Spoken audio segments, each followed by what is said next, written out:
가나안의 5왕들도 감당하지 못한 동방의 4왕들을 처부수고 전쟁 승리하고 돌아온 아브라함은 사람들 앞에서는 영웅이었습니다.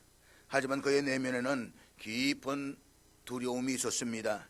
전쟁 승리 뒤에 다가올 보복의 두려움, 자식이 없음으로 인한 인생의 불안이 그를 괴롭혔습니다. 그런데 그때 하나님께서 친히 아브라함에게 찾아오셔서 말씀하십니다. 아브라함아, 두려워하지 말라. 나는 내 방패요 너의 지극히 큰 상급이니라. 이 말씀은 단순한 위로의 말씀이 아니라 신앙의 방향을 바로잡는 선언이었다라고 했습니다.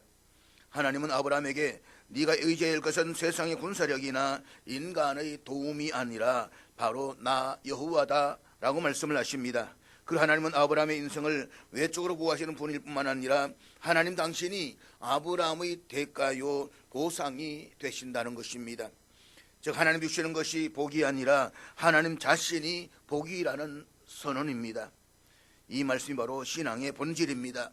믿음이란 하나님께 무엇을 받기 위한 것이 아니라 하나님 자신을 신뢰하고 그분 안에 온전히 거하는 것입니다. 둘이 빠져있는 아브라함을 찾아와서 말씀하신 하나님은 구체적인 약속을 주십니다. 내 몸에서 날 자가 내 상속자가 될 것이다. 그리고 아브라함을 장막 바깥으로 데리고 나가셔서 밤하늘의 별을 보여주시며 말씀하십니다. 아브라함아, 네가 셀 수 있거든 저 하늘의 뭇별들을 한번 헤아려 보아라. 그러면서 말씀하십니다. 너의 자손이 저 별처럼 많아질 것이다. 아브라함은 하나님의 그 말씀을 믿었습니다. 그리고 하나님은 그의 믿음을 의로 여기셨다라고 했습니다. 바로 이것이 이신칭이 믿음으로 의롭다함을 얻는다라는 복음적인 근원의 선언입니다. 그런데 하나님은 아브라함이 단지 말씀으로만 약속을 주시지 않으셨습니다. 보이지 않는 약속을 눈에 보이는 언약의 표징으로 확정해 주십니다. 그래서 하나님 아브라함에게 3년 된 암소와 염소 양을 각각 잡아 둘로 쪼개어서 서로 마주 놓게 했습니다. 이것은 고대 근동사회에서 피의 언약이라고 불리던 서약의 방식이라고 했습니다. 그러니까 두 사람이 언약을 맺을 때에 그 사체 사이를 지나가면서 이렇게 맹세를 했습니다. 이 언약을 어긴다면 나도 이 짐승처럼 될지어다. 하나님께서 이런 방식으로 언약을 요구하신 것은 그 약속의 진지함과 무게를 보여주시기 위함이었습니다. 아브라함은 하나님의 그 명령의 저물을 마주놓고 기다렸습니다. 그러나 시간이 지나도 하나님은 침묵하셨습니다. 해는 저물고 저물은 땅에 놓인 채로 썩어가기 시작했습니다. 그때 솔개들이 날아와서 재물을 쪼아 먹으려 했습니다. 아브라함은 그 솔개들을 쫓아냈습니다. 하나님께 드린 재물, 온 언약의 자리를 더럽히는 세력과 싸운 것입니다. 이것이 바로 신앙의 싸움입니다. 믿음은 그저 가만히 바라보기만 하는 방관이 아닙니다. 믿음을 지킨다는 것은 하나님 앞에 드린 언약을 지키는 싸움입니다. 아브라함은 기다리며 싸웠고 그 기다림 속에서 그의 믿음은 연단되었습니다. 이제 해가 저물고 밤이 찾아왔습니다. 본문 12절 말씀입니다. 해질 때에 아브라함에게 깊은 잠이 임하고 큰 허감과 두려움이 그에게 임하였더니, 본문에서 깊은 잠에 해당하는 히브리어 타르데마는 단순히 피곤해서 눕는 자연스러운 잠이 아니라 하나님께 특별한 계시를 주시기 위해 인간에게 의도적으로 내리시는 깊은 무기력 상태, 즉 혼수에 가까운 잠을 의미합니다. 창세기 2장에 하나님께서 하와를 만드시기 위해서 아담의 갈비뼈를 취하시려고 아담을 깊이 잠들게 하셨다라고 할 때 사용된 그 단어입니다. 따라서 이 말은 스스로의 힘으로는 아무것도 할 수 없는 상태에 들어간 것을 말합니다. 그러니까 아담도 마찬가지였고 지금 아브라함도 역시 하나님의 의식을 하나님께서 주관하고 계시는 것입니다. 그러니까 아브라함은 지금 자신의 의식을 하나님께 전부 다 맡겨놓고 그 하나님의 섭리하심 속에 들어가 있는 것입니다. 그리고 큰 허감과 두려움이 그에게 임했다라고 했습니다. 이것을 히브리어로 직역을 하면 심한 허감의 두려움이 그의 위에 떨어졌다라는 말입니다. 그러니까 아브라함을 무아지경에 넣으시고 하나님의 현년을 아브라함이 가장 정확하고도 분명하게 느낄 수 있도록 흑암으로 환상 가운데 보게 하셨다는 것입니다. 그렇다면 왜 하나님은 아브라함을 깊은 잠에 빠지게 하셨을까요?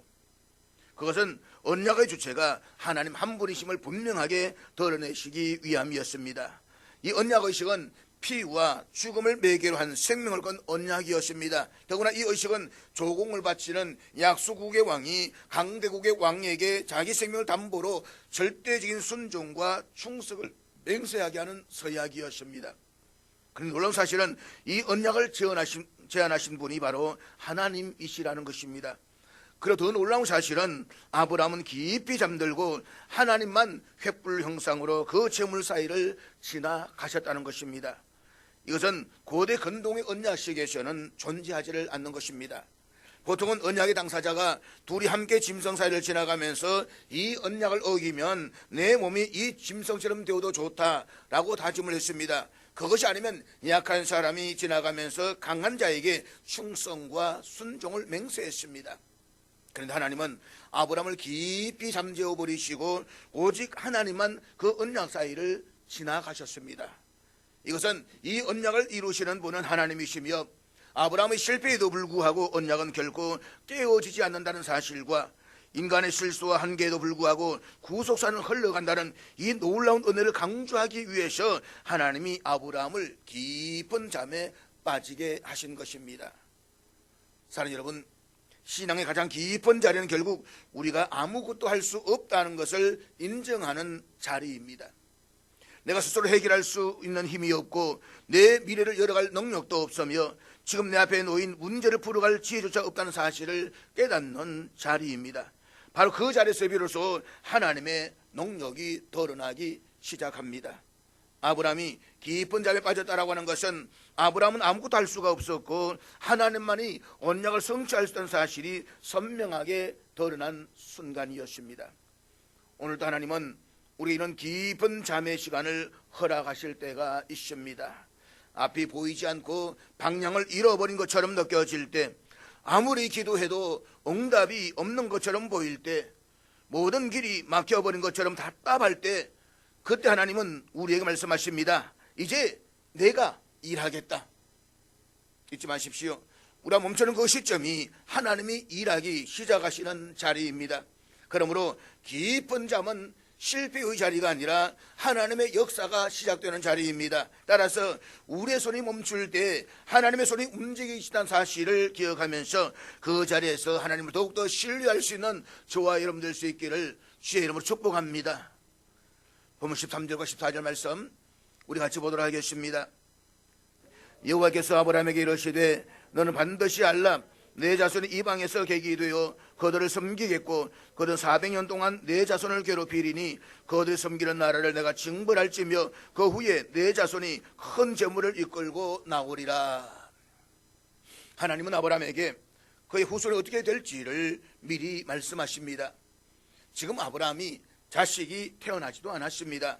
그런데 미래에 태어날 아브라함의 후손들이 겪게 될 이야기는 너무나도 놀랍고 무섭습니다. 내 자손이 이방에서 객이 되어 400년 동안 괴롭힘을 당할 것이다. 복을 약속받는 자리에서 듣게 되는 말치고는 너무 어둡고 고통스러운 소리입니다. 그러나 바로 그 자리에서 우리는 하나님의 사랑이 얼마나 크고 깊은지, 그리고 얼마나 현실적이며 신실한지를 우리는 보게 되는 것입니다. 우리 인간들은 자식을 이렇게 사랑하지 못합니다. 내가 뭔가 가진 것이 많으면 내 자식을 편안하게 해주려고 합니다. 내 자식을 호의호식시키려고만 합니다. 그러나 하나님께서는 당신의 백성을 사랑하시기 때문에 비단 검침에서 잠을 재우시고 구정물과 찬물 하나 만지지 않고 편안하게 살도록 하시지 않으십니다. 그것은 자식을 망치는 길이기 때문입니다. 편안하게 잘 먹고 하고 싶은 데 다 하게 한번 해보십시오. 그 끝은 마약으로 갑니다. 편안하게 내버려둬서 바르게 되는 경우는 거의 없습니다. 하나님께서는 당신의 자녀를 사랑하시기 때문에 노예 생활이라는 가장 밑바닥 인생에부터 시작하게 하십니다. 하나님께서는 당신의 사랑 백성을 무의도식하게 내버려 두시는 분이 아니라 당신의 강인한 도구로 세워주시기를 원하시기 때문입니다. 바로 그 하나님께서는 검을 연단하듯이 우리를 이처럼 훈련시켜 주시는 하나님이십니다. 하나님 아브라함에게 단지 큰 민족을 주겠다라고만 말씀하지 않으셨습니다. 그 민족이 어떻게 형성될 것이며 어떤 과정을 겪게 될 것인지를 말씀하십니다. 우리는 약속의 결과를 좋아합니다. 약속의 영광을 좋아합니다. 하지만 하나님은 약속의 과정도 함께 주십니다. 왜입니까? 신앙은 현실을 도피하는 환상이 아니라 현실을 관통하는 하나님의 역사이기 때문입니다. 이스라엘이 이방 땅 애굽에서 노예가 되는 것은 인간적으로 보면 이해할 수 없는 고난일 것입니다. 하지만 하나님의 관점에서는 언약을 성취하기 위한 준비였습니다. 장차 온 인류를 구원하기 위한 제사장 나라로서 그 백성이 되기 위해서는 그냥 순탄하게 비단 검침의 생활을 하는 것이 아니라 연단되어지고 훈련되어져서 강인한 민족으로 세우시기를 원하는 것, 그것이 하나님의 계획인 것입니다. 하나님 그 과정을 아브라함에게 하나도 숨기지 아니하셨습니다. 사랑하는 여러분, 우리가 세상을 살아가면서 원치 않는 어려움을 당할 수 있습니다. 경제적으로나 신체적으로나 여러 가지 상황 속에서 어려움을 당할 수 있습니다. 그러나 그때 우리는 절망하거나 두려워하지 말아야 합니다. 하나님께서 택하신 백성, 이스라엘 백성을 종살이에서부터 시작하신 하나님께서 우리로 하여금 강인한 당신의 도구가 되도록 우리를 세워주시기 위해서 우리를 훈련시키시는 것입니다. 우리가 하나님의 그 사랑을 깨달을 수 있는 것이 진정한 믿음의 자세입니다. 우리 인생의 고난을 허락하시지만 그 고난은 결코 하나님의 부재가 아닙니다. 오히려 하나님의 언약이 이루어져가는 과정입니다. 본문에서 하나님께서는 아브라함에게 그의 후손들이 겪게 될 일들을 4가지로 분명하게 말씀하십니다. 첫째로 하나님은 내 자손이 이방에서 객이 될 것이다 라고 말씀을 하십니다. 여기서 객이 된다라고 하는 것은 보호받지 못하는 삶을 의미합니다. 주인이 없다는 뜻입니다. 정체성을 잃어버린 상태를 말하는 것입니다. 신앙의 위기는 그 고난 자체보다는 내가 누구인지를 잊어버릴 때에 더 깊어집니다. 이스라엘이 애굽에서 노예가 되었을 때에 가장 먼저 무너진 것이 무엇입니까? 정체성이었습니다. 우리는 누구인가? 우리는 왜 여기 있는가? 하나님은 아브라함에게 미리 알려주셨습니다. 너희가 객이 되어야 하는 때가 있을 것이다. 그러나 그것이 끝은 아니다. 오늘 우리 삶도 마찬가지입니다.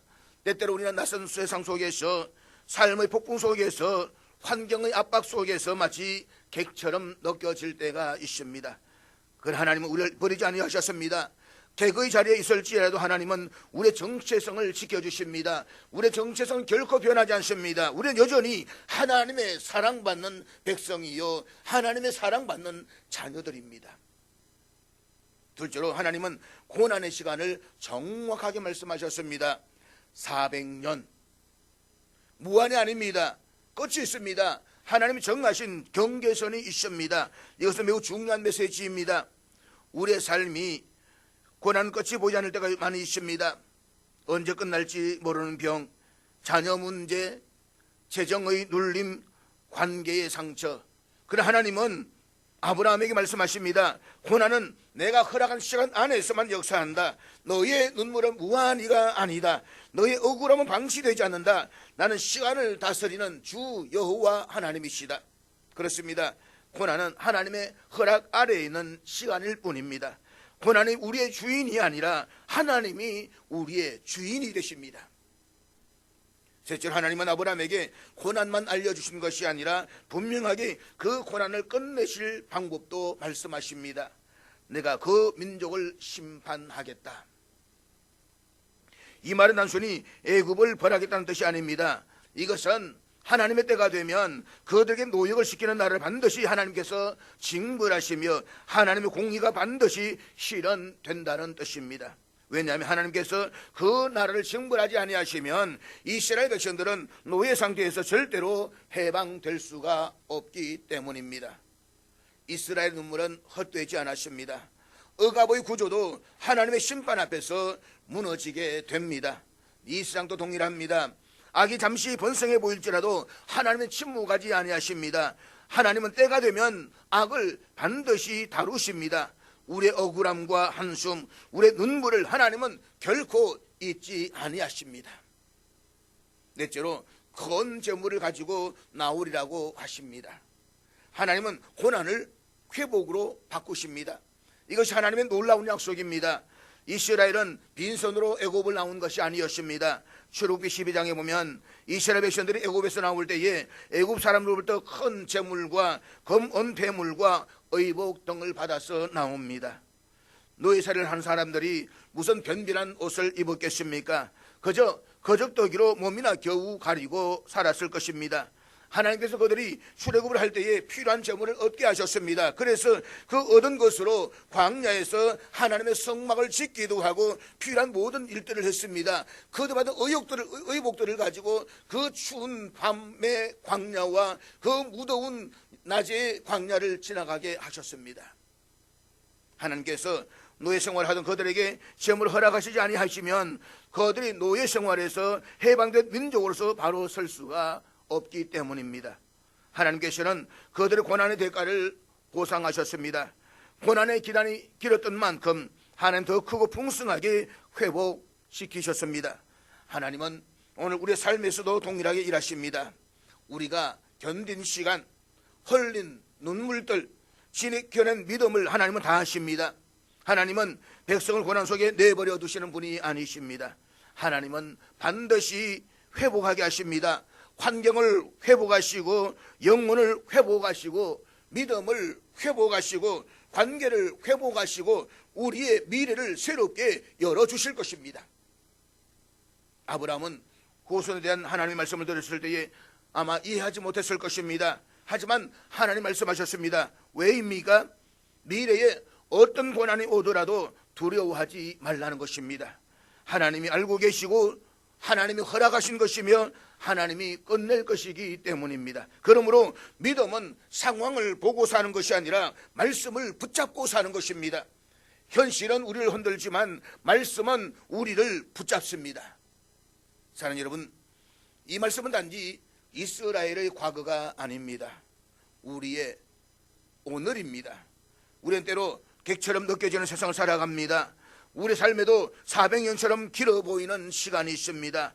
눈물이 멈추지 않는 계절이 있습니다.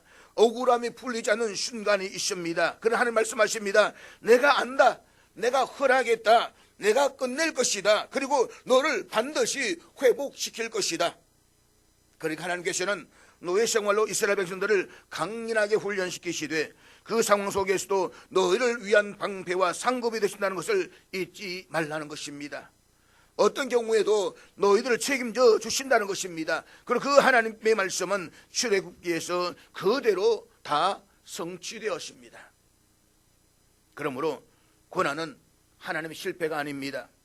하나님의 침묵도 아닙니다. 그것은 하나님의 언약을 이루기 위한 것입니다. 하나님은 고난의 시작도 하시고 과정도 붙드시고 끝도 정하신 분이십니다. 그러므로 오늘도 흔들리지 말고 하나님을 신뢰하십시다. 지금 내가 있는 자리가 객의 자리 같아도 노역의 자리 같아도 400년의 시간 같아도 하나님은 여러분을 결코 잊지 않으셨습니다. 그리고 하나님은 반드시 여러분의 삶에 놀라운 회복의 은혜를 주실 것입니다.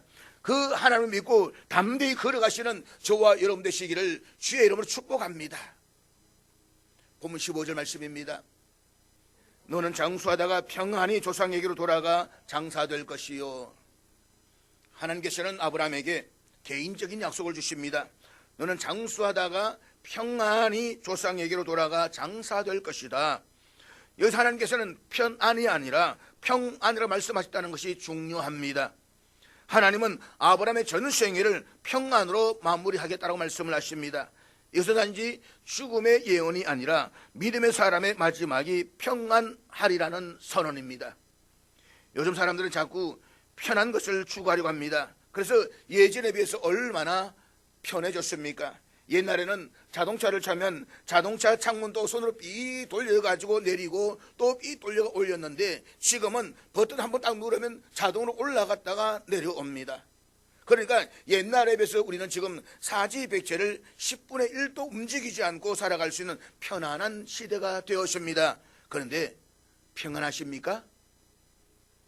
평안하십니까? 전혀요. 우리의 소득이 늘어나고 우리 삶이 편해지는 만큼 이 세상은 대립과 갈등과 분열이 더 극심합니다. 지금 우리는 1970년대보다 455배나 더 잘 삽니다.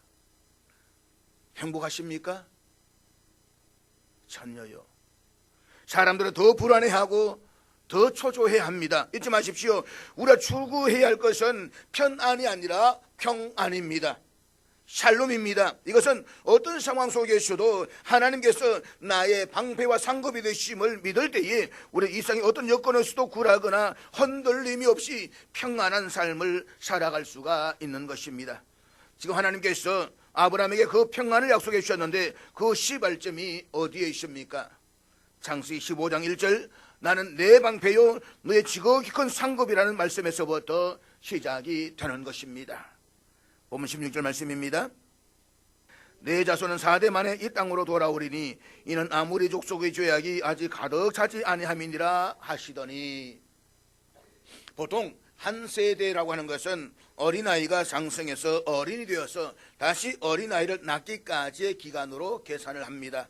그러니까 요즘 한 세대라고 하는 것은 보통 30년으로 계산을 합니다. 그런데 옛날 히브리 사람들은 한 세대를 일반적으로 한 사람의 일평생으로 표현했습니다. 그래서 이 당시에는 되게 한 세대라고 말하면 100년으로 계산을 했기 때문에 너는 4대 만에 돌아올 것이다 라고 하면 좀 전에 13절에서 하나님께서 400년 동안 노예 생활을 할 것이다 라고는 그 말씀과 일치되는 것입니다.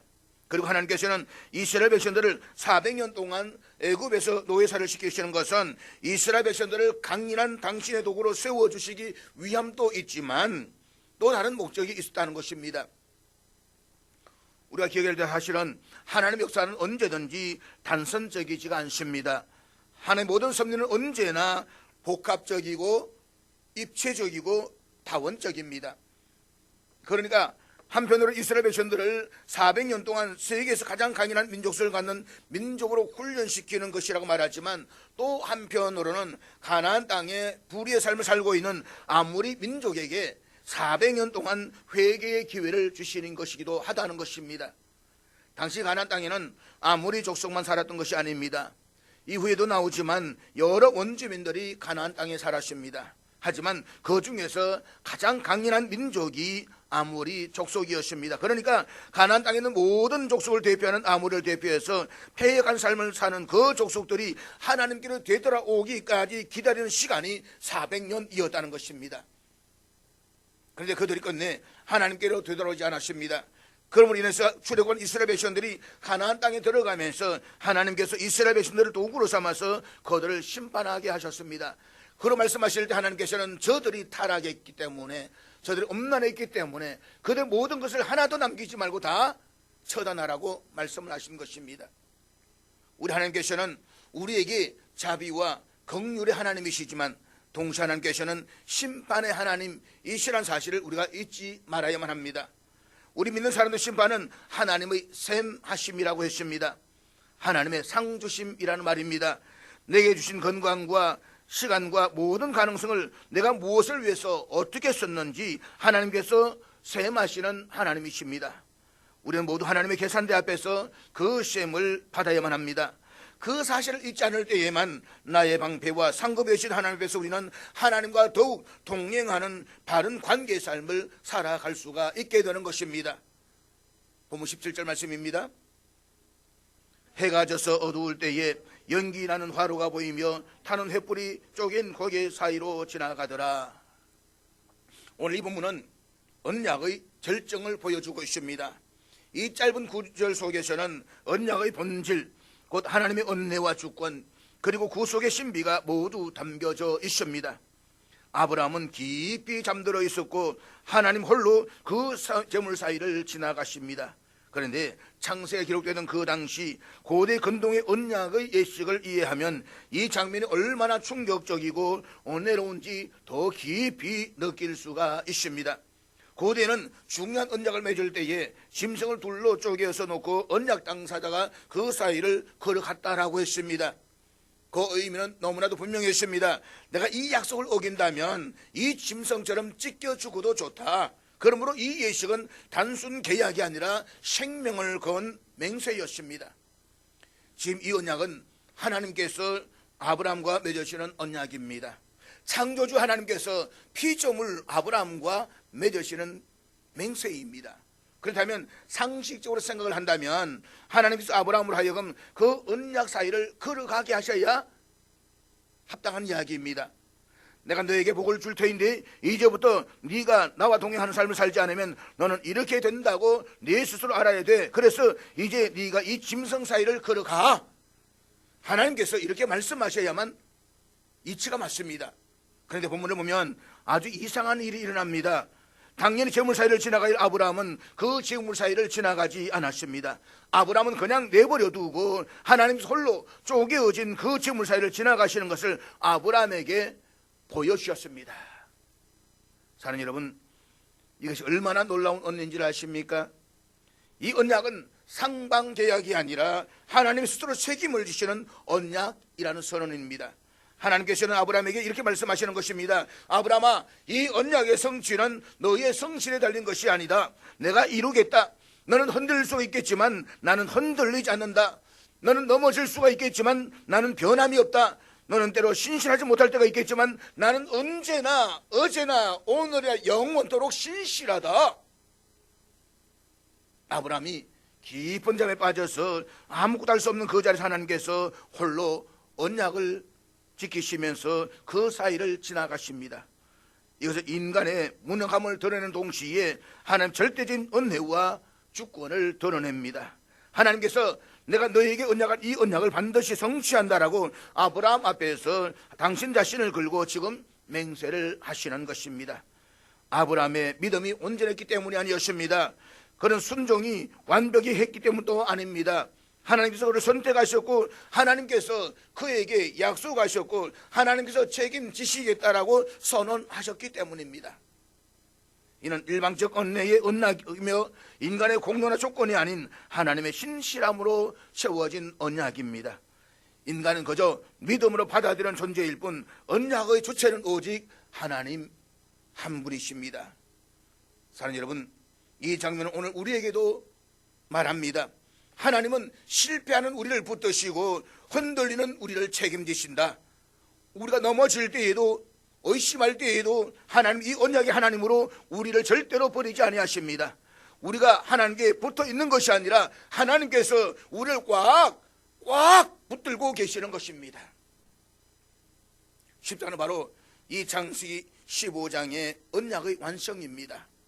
인간이 실패했기 때문에 예수 그리스도께서 홀로 십자가를 지셨습니다. 인간의 온갖 범죄와 온갖 죄악과 온갖 타락을 우리 주님께서 다 짊어지시고 골고다의 길을 걸어가셨습니다. 우리의 재물 사이를 지나가야만 했지만 우리의 죄가를 치려면 했지만 주님이 홀로 그 모든 것을 다 감당하셨습니다. 그래서 오늘 우리가 그 은혜로 여기에 있고 그 은혜로 살아가는 것입니다. 그럼 오늘 다시 한번 그 하나님을 바라보십시다. 홀로 지나가신 하나님, 홀로 책임지신 하나님, 홀로 언약을 완성하신 하나님 앞에 믿음으로 응답하십시다. 그래서 홀로 언약을 지나가신 하나님께서 오늘 저런 삶 속에서도 언약을 이루실 것을 믿으시고 나아가시기를 주의 이름으로 축복합니다. 본문 18절 말씀입니다. 그날에 여호와께서 아브람과 더불어 언약을 세워 이르시되 내가 이 땅을 애굽 강에서부터 그 큰 강 유브라데까지 내 자손에게 주노니. 하나님께서 그동안에는 가나안 땅을 주시겠다고 약속하셨는데 최초로 정확한 경계를 말씀하십니다. 애굽 강에서부터 유브라데까지 이 모든 땅을 너와 내 자손에게 준다. 여기서 애굽 강은 남쪽의 한계를 말하고 유브라데 강은 북쪽의 한계를 나타내는데 이것은 당시 인간이 상상할 수 있는 가장 광대한 축복의 표현이었습니다. 그런데 본문에 보면 맨 마지막에 내 자손에게 주노니 라고 되어져 있습니다. 우리말로는 주노니라는 단어가 현재형으로 번역되어 있지만 히브리 원전에는 완료형으로 기록되어져 있습니다. 이미 주었다는 것입니다. 아브라함의 자식은 아직도 태어나지 않았습니다. 그런데 태어나지 않은 미래 내 자손들에게 애굽 강에서부터 유브라데 이런 모든 땅을 이미 주었다라고 하나님께서 당신의 언약을 더 구체적으로 확인시켜 주십니다. 이는 하나님의 약속이 불변하다는 뜻입니다.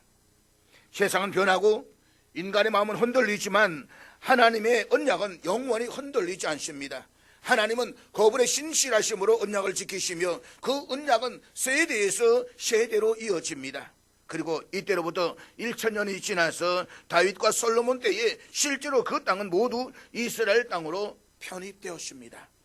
하나님의 약속은 이렇게 정확하게 이루어졌습니다.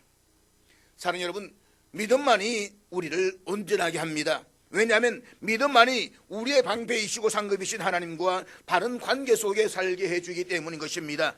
그 하나님을 믿으라고 하나님께서는 당신 자신의 이름으로 우리 앞에서 맹세하십니다. 나를 믿기만 하면 반드시 당신의 뜻 속에서 당신의 모든 언약을 이루시겠다라고 말입니다. 우리가 믿을 때 하나님께서는 의로 여기십니다. 우리가 믿음으로 하나님과 바른 관계를 맺을 때에 하나님의 약속은 반드시 성취될 것입니다. 하나님은 아브라함에게서 시작된 이 약속을 단지 이스라엘 민족에게 국한시키지 아니하시고 장차 오실 메시아를 통해서 영적 나라로 확장하셨습니다. 그 나라는 피와 칼로 이루어지는 나라가 아니라 십자가와 은혜로 세워지는 나라입니다. 따라서 애굽강에서 유브라데까지의 경계는 궁극적으로 땅끝까지 이르러 내 정인이 되라는 말씀으로 완성이 됩니다. 즉 하나님 나라의 복음이 온 세상에 전파되는 것이 바로 이 언약의 성취고 완성이 된다는 것입니다. 하나님은 이 땅의 소유를 넘어서 믿음의 백성들을 통해 하늘의 나라를 세워가십니다. 우리 그 언약의 계승자요 약속의 후손들입니다. 그러므로 애굽 강에서 유브라데강까지라는 말씀은 오늘 우리에게 이렇게 들립니다. 내 삶의 모든 영역에 네 가정과 일터와 도시와 나라에 하나님의 통치가 임하게 하라. 잊지 마십시오. 하나님은 단지 우리 한 부분이 아니라 인생 전체의 주인이 되시기를 원하십니다. 아브라함의 언약은 해가 져서 어두울 때에 체결되었습니다. 우리 신앙 여정에서도 이런 어둠의 시간이 있습니다. 앞이 보이지 않고 응답이 지연되고 믿음이 흔들린 때가 있습니다. 그러나 바로 그때 하나님은 가장 깊이 일하십니다. 그 어둠은 하나님의 침묵이 아니라 언약의 조용한 역사입니다. 혹여 지금 여러분의 인생이 어두운 밤입니까? 가정의 문제, 질병의 문제, 자녀의 문제, 미래의 불안으로 마음이 눌려 있습니까? 그러나 기억하십시오. 하나님은 낮의 하나님만이 아니라 밤의 하나님이십니다. 해가 져서 어두울 때 그분은 횃불은 더욱더 빛이 났습니다. 그 불빛은 예수 그리스도의 십자가의 빛입니다. 그 피로 우리는 언약의 백성이 되었고 그 빛으로 오늘 또 인도하심을 받고 있습니다. 하나님께서 어둠 속에서도 역사하심을 믿는다면 오늘 그분께 우리의 삶을 다시 내어드리십시다. 그래도 이상 낙심하거나 절망하지 마십시다. 오늘의 고통을 믿음으로 견뎌내십시다. 하나님 반드시 언약을 이루십니다. 지금은 보이지 않아도 신실하신 하나님은 일하고 계십니다. 그러므로 우리의 믿음을 다시 세우십시다. 우리의 가정이 믿음으로 일어서야 하고 우리의 교회가 하나 되어 헌신해야만 합니다. 하나님께서 찾으시는 사람은 밝은 낮에 찬양하는 자가 아니라 어두운 밤에도 믿음을 지키는 자입니다. 그러므로 이제 다시 일어나 결단하십시다. 무너진 기도의 자리로 돌아가고 사랑의 식은 관계를 회복하며 교회를 위해서 다시 섬김에 손을 내미십시다. 하나님은 우리의 작은 결단 속에서 큰 역사를 이루십니다. 두려워하지 말라. 나는 내 방패요 내 지극히 큰 상급이니라. 이 말씀을 붙들고 어둠 속에서도 불타는 횃불이 되신 주님께 순종하며 우리의 가정과 교회, 세대가 하나님 언약을 이루어가는 축복의 통로가 되시기를 주의 이름으로 축복합니다.